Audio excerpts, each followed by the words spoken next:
So guys, I want to welcome you to our very, very first podcast. This is a little bit of an experiment which we're working on today. So we're really excited actually. The whole reason why we want to do this is we want to try and give our industry, our people a voice and to really talk about tangible, authentic challenges, issues, opportunities which we are all going through right now. So it makes perfect sense that we have the legendary Danny Lee, who is joining us on our very first podcast. Danny, you've been with us since the very, very beginning, so I think it's only right that we get you on our sofa, our Phil and Fern sofa. I mean, I did have to take some time out of my busy schedule. Well, I mean, because everyone's so busy right now. Busy. It's really difficult. So busy.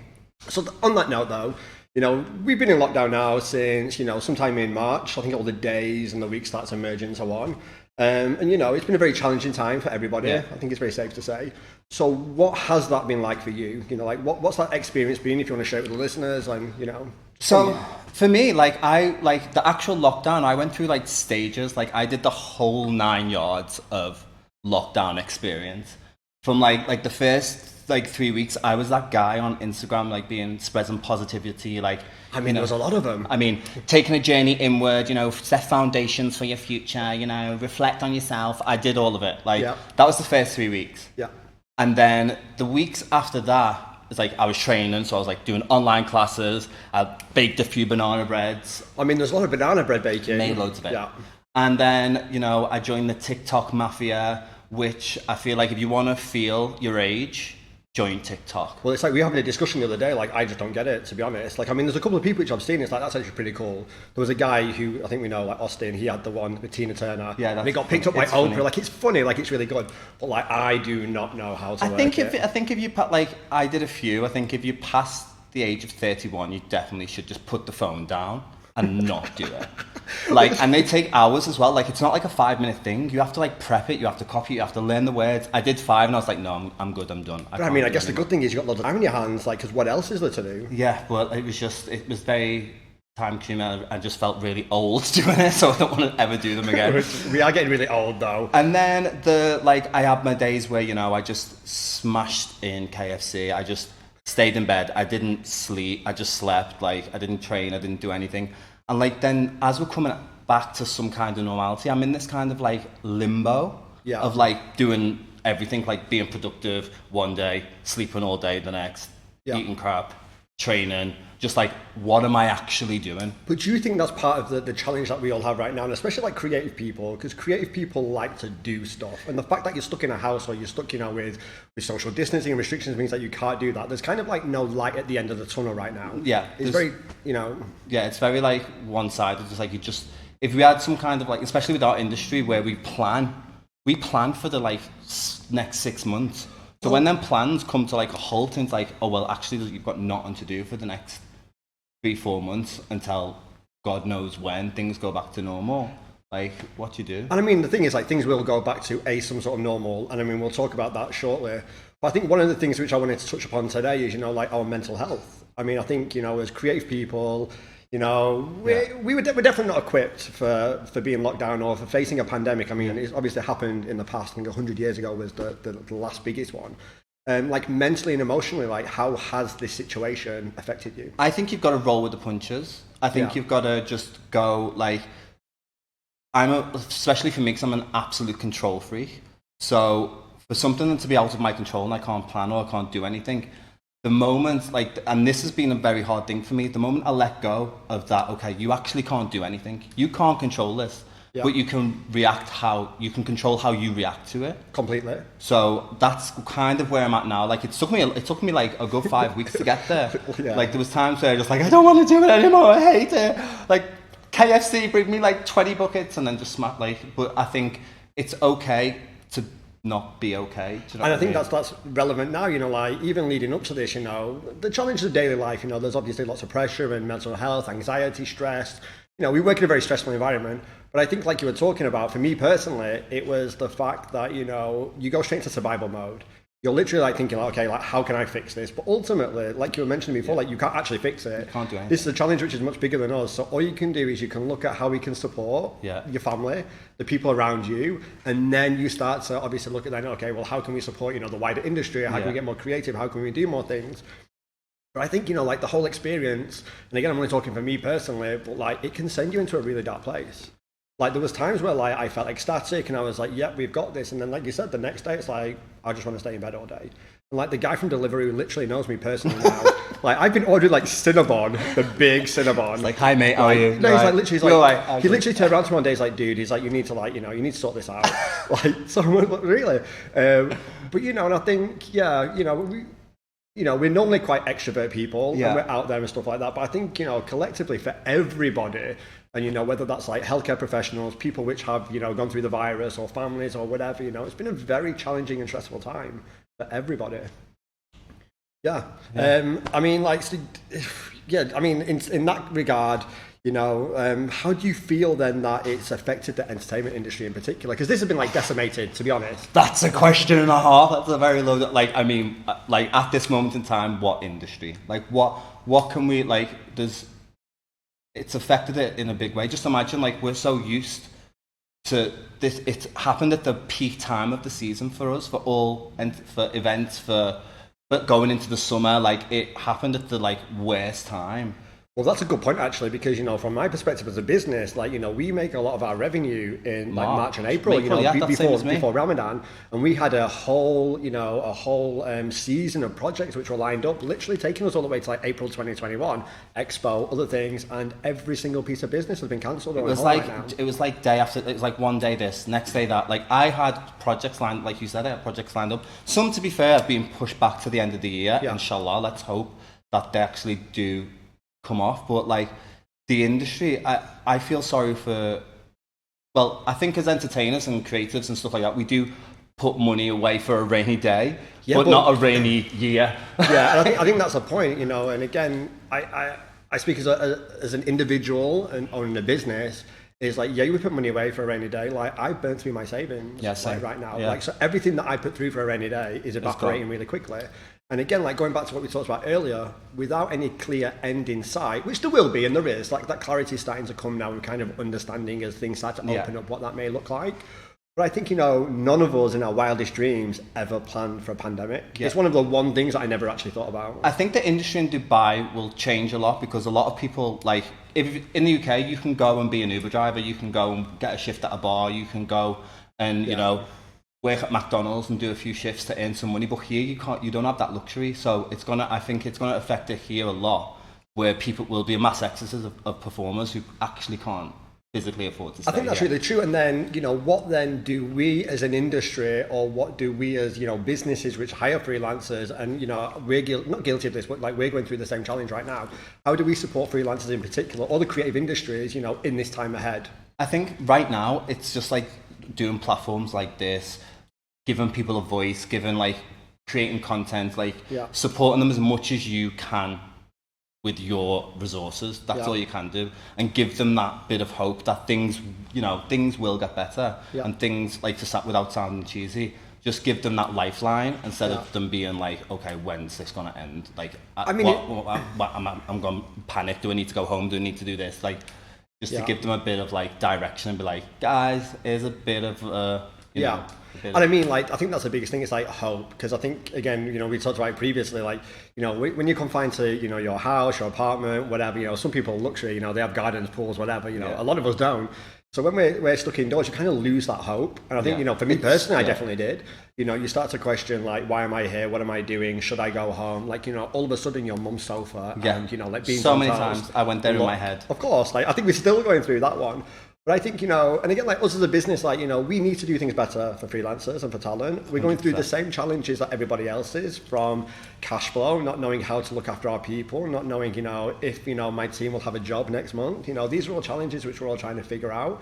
And I think, we now have a responsibility as an industry to get back on our feet as quickly and as safely as possible. And, in fact, actually, I should say as safely and as quickly as possible.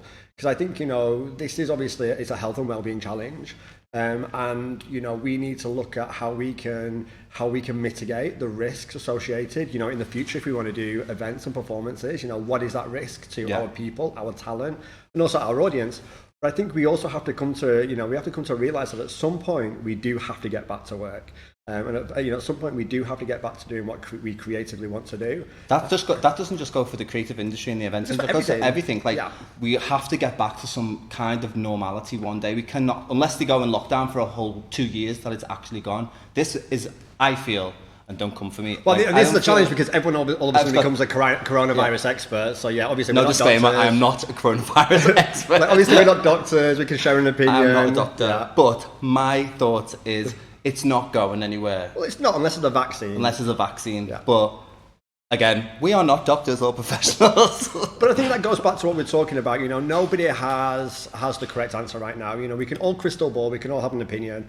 We just have to, we have to learn to live with the challenge and the situation that we've got and minimize the risk for everybody. I think that's all we can do right now. Yeah. You mentioned something earlier, a second ago, it's about the new normal.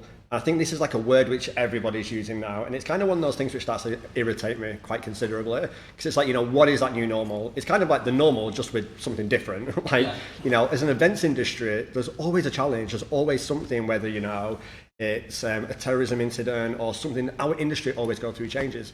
So when people talk about new normal, kind of how does that make you feel? What do you think that new normal might be? How do you see what we do, what you do in particular, in the time ahead? I think that for my role, I see a lot of performances. I am all about the live performance. I'm not going to be sitting oh, I see it all going like this, but I see it being a lot more production heavy in terms of tech, so we don't have to have so many performers. I think performers volumes will drop.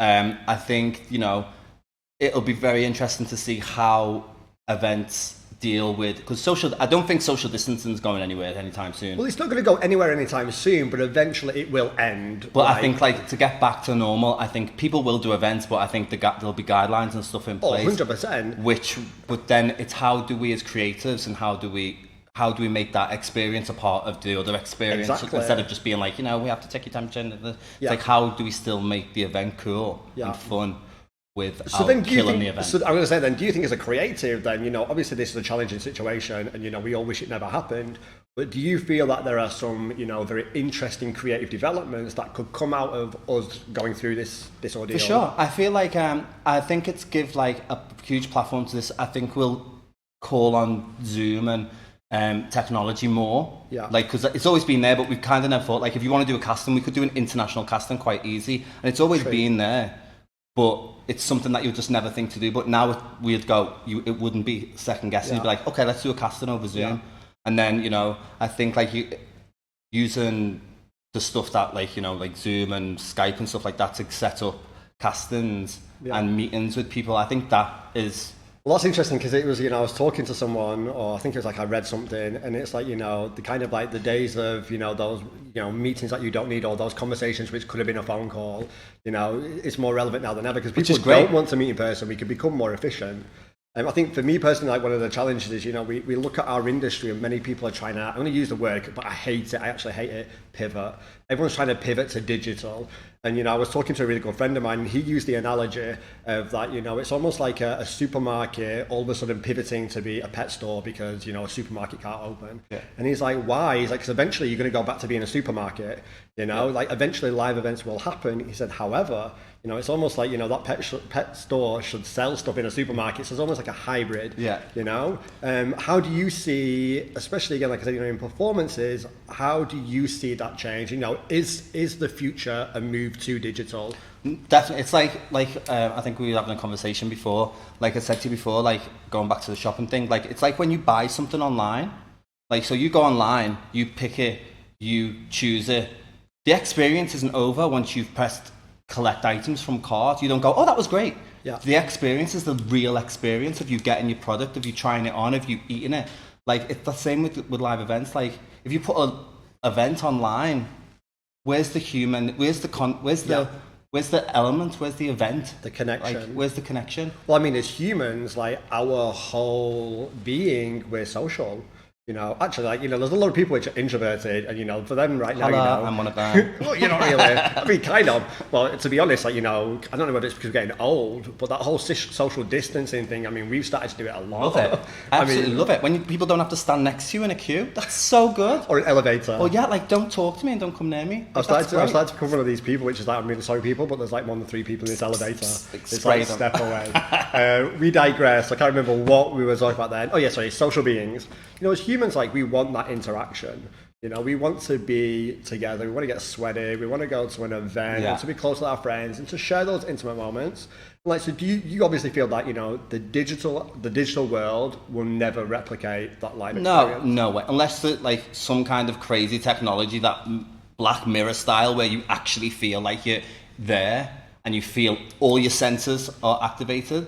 Until that day, no. People want the live. People want the experience. People want the, well, definitely me. Like, I want, like you said, I want to go. I want to get sweaty. I want to go and see the DJ. I want to be in the crowd. I want to see a live show. I want to go and take something away. I don't want to watch a concert in me underpants on a laptop and then pay $300 for it. Nah, no way. Well, that's the point, actually. You talk about pay, but I mean, I guess a slight frustration maybe for all of us, and I understand why people do it, but, you know, there's lots of free content online these days. Yeah. You know, even some of the bigger establishments are all of a sudden like streaming free concerts and free, you know, performances.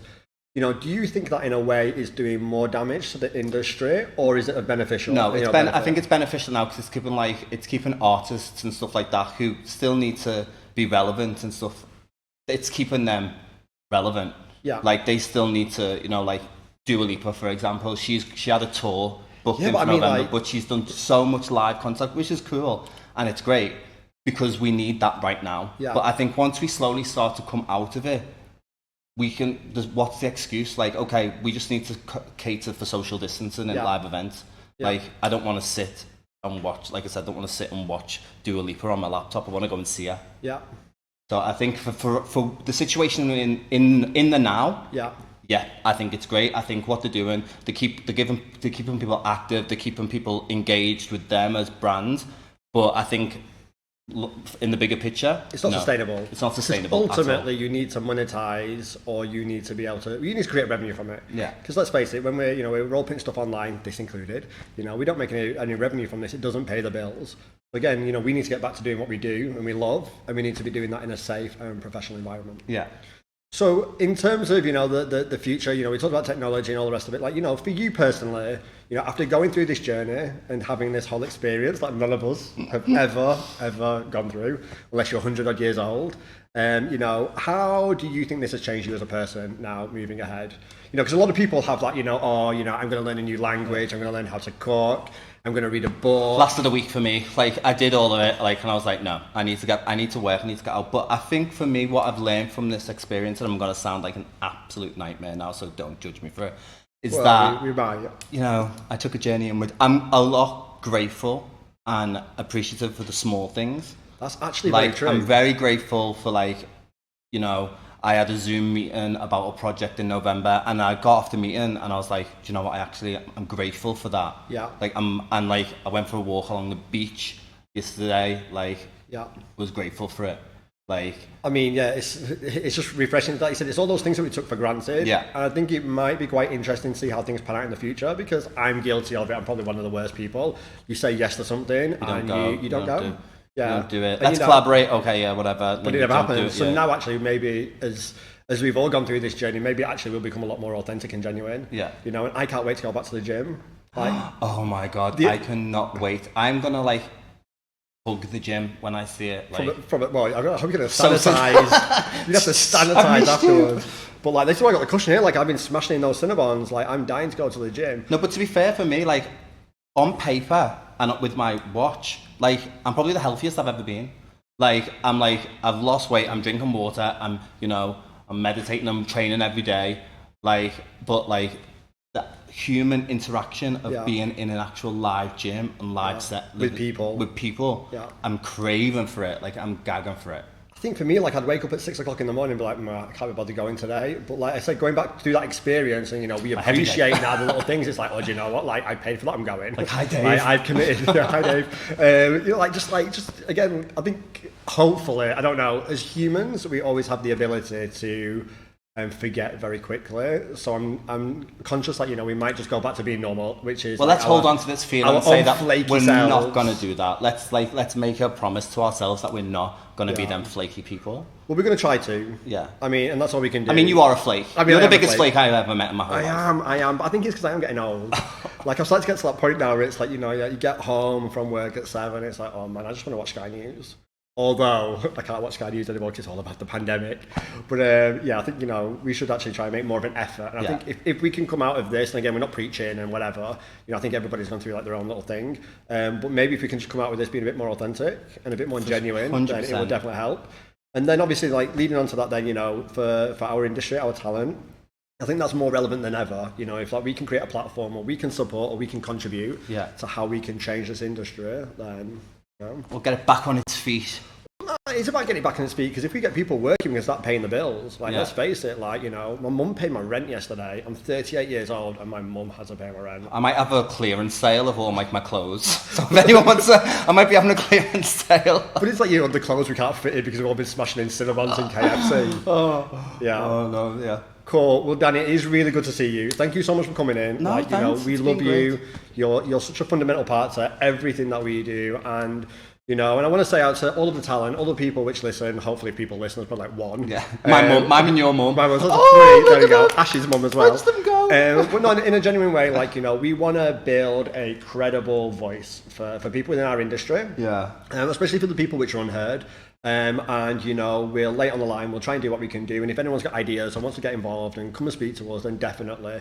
I mean, you know, we can only do what we can do to support each other. And, you know, I think it's going to actually be really interesting. Like, once we get through this and eventually we all get back to work, it will be very interesting to see what has changed, if anything. Sure, 100%. Guys, thank you for listening. Thank if you, did guys. listen. Thank you for watching. If you did watch. Thanks to Ash's mum, my mum, Danny's mum, the 3 people that viewed.